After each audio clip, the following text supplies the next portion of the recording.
العلم يدخل قلب كل موفق من غير بواب ولا استئذان ويرده المحروم من خذلانه لا تشقنا اللهم بالحرمان. يهدي الله فلا مضل له ومن يضلل فلا هادي له وأشهد أن لا إله إلا الله وحده لا شريك له وأشهد أن محمدا عبده ورسوله صلى الله عليه وآله وسلم.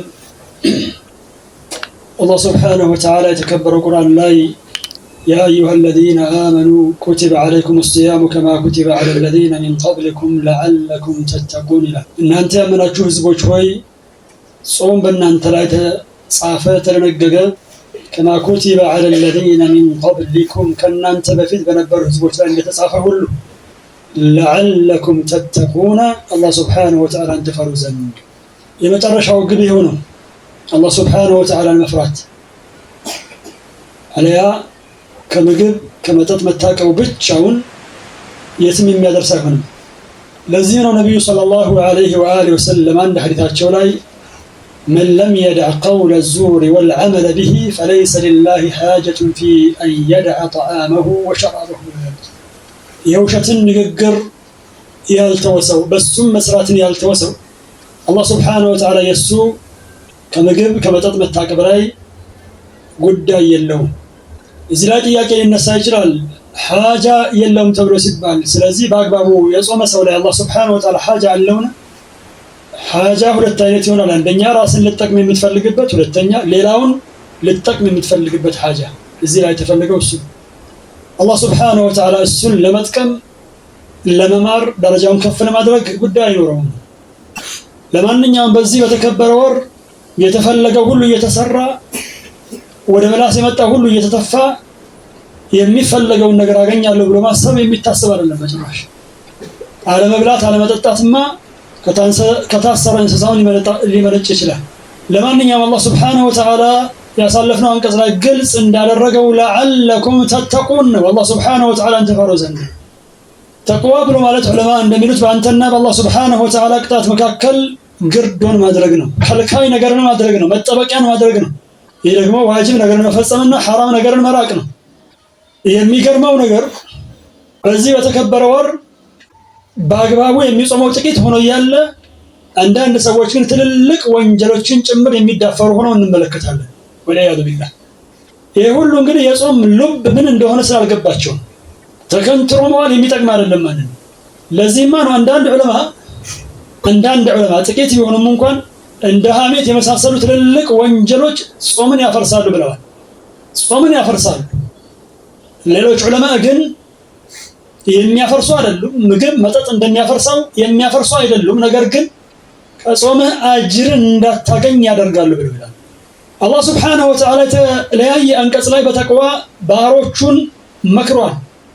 يا أيها الذين آمنوا اتقوا الله ولتنظر نفس ما قدمت لغد واتقوا الله إن الله خبير بما تعملون.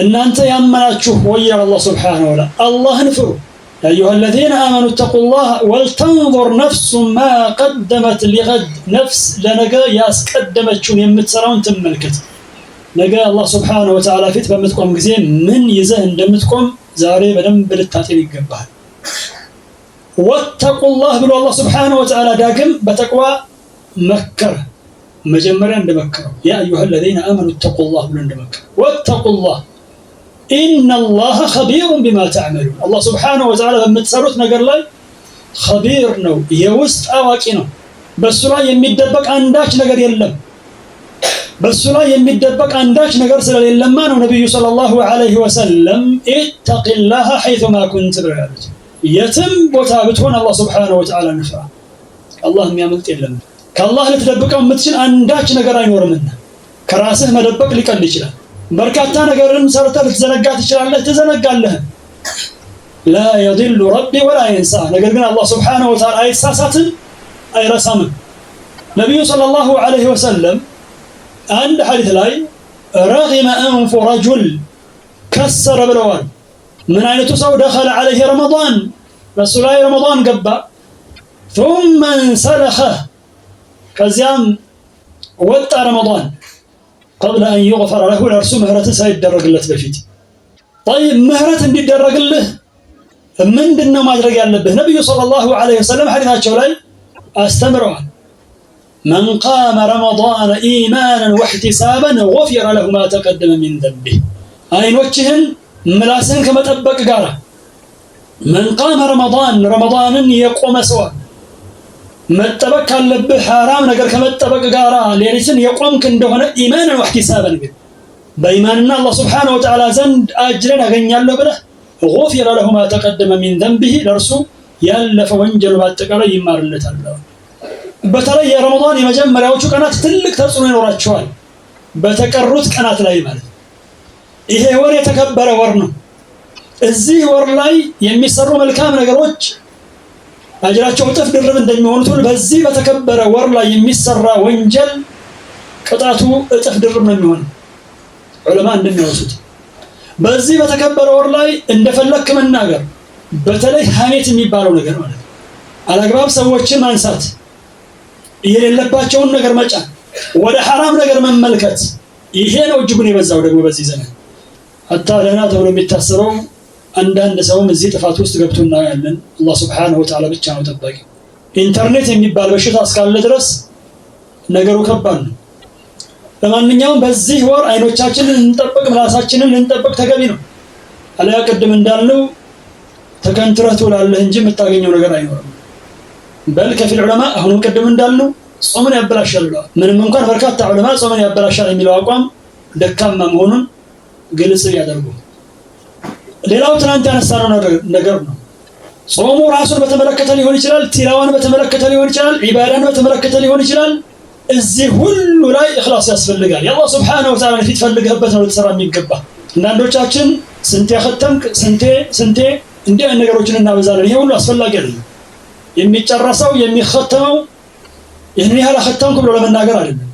ምንም እንኳን ሰዎችን ወደ መልካም ነገር ለመጥራት አንዳንዴ እንዲህ አይነት ነገሮችን ግልጽ ማድረግ የሚቻል ቢሆንም እንኳን መደበቁ አውላ ነው።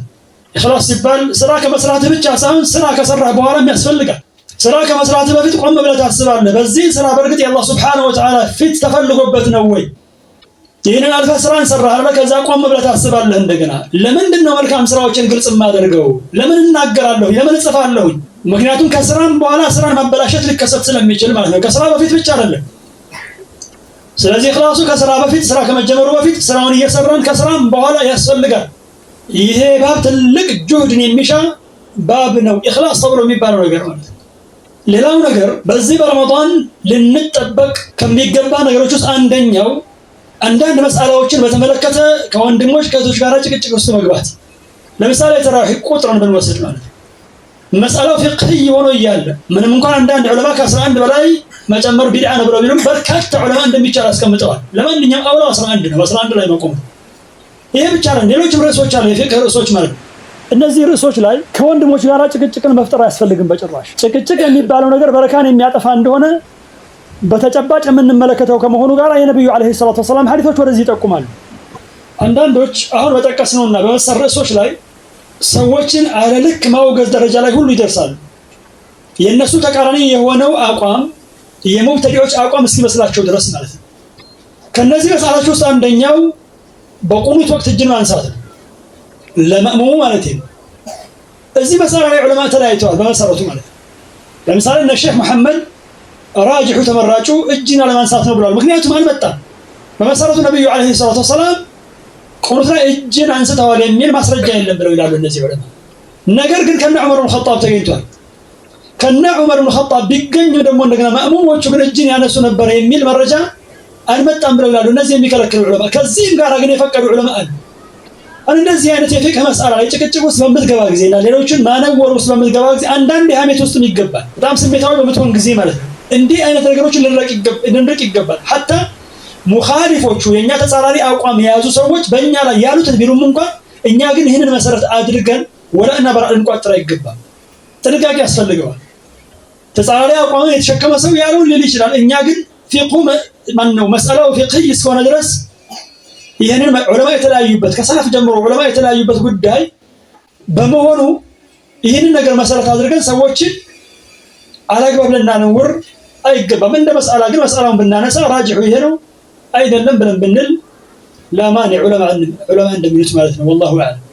የሚነሳ አንድ ጥያቄ አለ ብዙ ጊዜ ለምሳሌ ከዙሁር በኋላ ሐይድ ላይ የሆነች ሴት ከዛ በፊት አልነበረችም እንግዲህ ኢምሳክ ይዛታል ወይስ አይዛትም? ያኔ ከዛ በኋላ መብላት መጠጣት ትችላለች ወይስ ደግሞ የተከለከለች ትሆናለች የሚለው መስአላ ላይ ዑለማ ተለያይተዋል። ከፊል ዑለማ የመረጡት ምንድነው መብላት ትችላለች ነው። ሌላ በተቃራኒው ሊያጋጥም ይችላል። ጧት ላይ ለምሳሌ ሐይድ ላይ የነበረች ሴት ከሰዓት በኋላ ምን ብትሆን ብትጠራ ማለት ነው። እዚህ ላይ ጧት ላይ የተፈቀደላት እስከሆነች ድረስ በዛው መቀጠል ትችላለች ብለዋል። በምኑ በመብላቱ ላይ ማለት ነው። አላ ሰቢል ሚሳል ያመጣሁላችሁ ለማንኛውም ያው ጥያቄ ካለ በዚህ ጨርሻለሁ።